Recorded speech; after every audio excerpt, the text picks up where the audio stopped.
Power. Do you want it? Can you handle it? Or will it corrupt you? Well, I'm going to summarize this HBR book all about power and impact, and it's got a few surprising things to help you, whether you're already a leader or you're going to become one. Firstly, power corrupts. Have you heard that before? Does it actually have to, though? There was a fascinating experiment with 7 people sitting round a desk talking. One was named the leader. They weren't usually the leader, but they were named the leader. Then 8 cookies were placed in front of them in break. Everybody had 1 cookie, but there was 1 remaining. Almost all the time, it was the selected leader who took that second cookie for themselves. Because has power corrupted them simply because they were named a leader for some task that was pointless just for the real experiment about the cookies? So let's just think about some of the high-flying people that you've seen. Often greed, selfishness, and just treating others poorly is sometimes occurring. And they may even stop listening to other people altogether.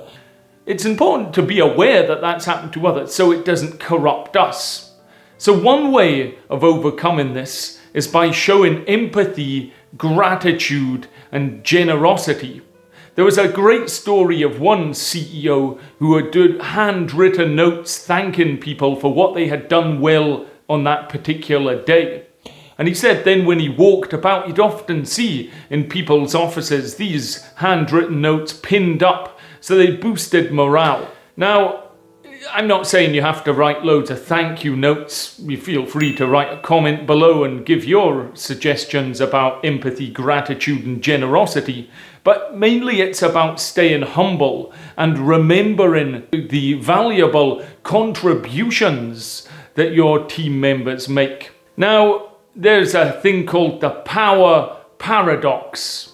And that is the more power you get, the less connected to other people you actually feel. So you may start to see people as tools to achieve a goal rather than actual individuals with their own needs. And to overcome this, we need both connection and empathy. So it's worth considering your power style. This can change over time, and often it relates to how you were actually raised. But it doesn't have to stay that way. So think a bit about your network and the balance of power that it brings or it shows.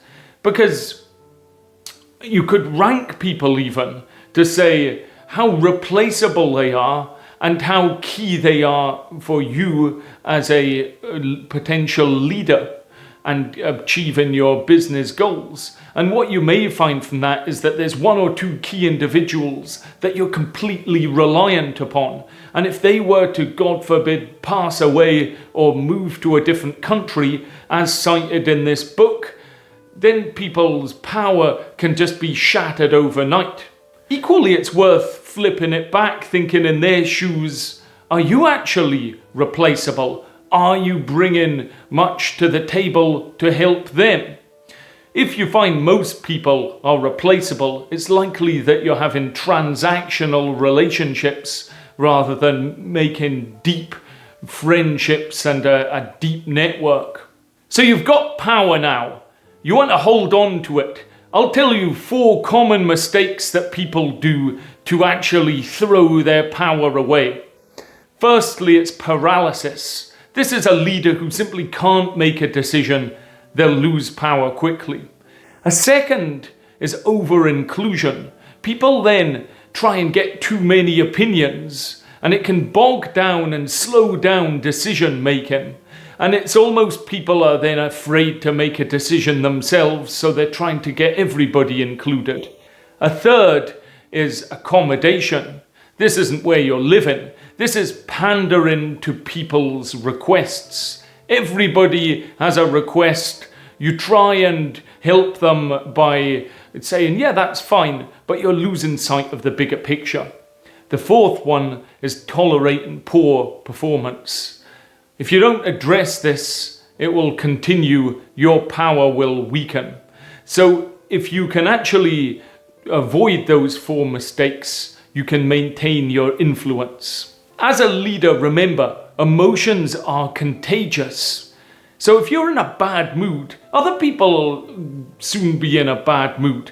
But equally, if you're in a great mood, other people may think, great, I'm in a good mood as well.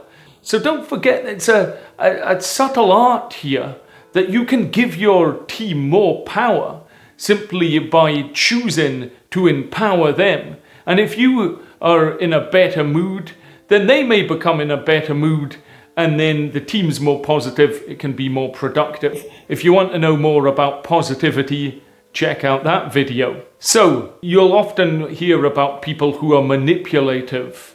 Now, we need to watch out for manipulators. Sometimes people will give you perhaps extra attention or subtly try and manipulate situations. And then they'll try and get you to do things for them. So when you realize that somebody's trying to manipulate you, it's important to confront it, ideally publicly. If you refuse to keep secrets or refuse to be the messenger, why should I give this bad news? They're just over there. You go and tell them themselves. Another key point about power and impact is actually thinking about your legacy. If we actually remind ourselves we're going to die one day, it will inspire us to leave a positive impact for future generations. And there's a concept called servant leadership, in which you empower your team, you put their growth first, and you treat them with genuine respect. And to do this, you're not just a boss. People will remember you as the leader that has helped them. So what kind of leader are you going to be, or perhaps are already? Feel free to comment below, but sincerely thanks for watching. I hope you found some good nuggets of information. I summarized plenty of books, so feel free to check out some of my other videos, and I'll see you next time.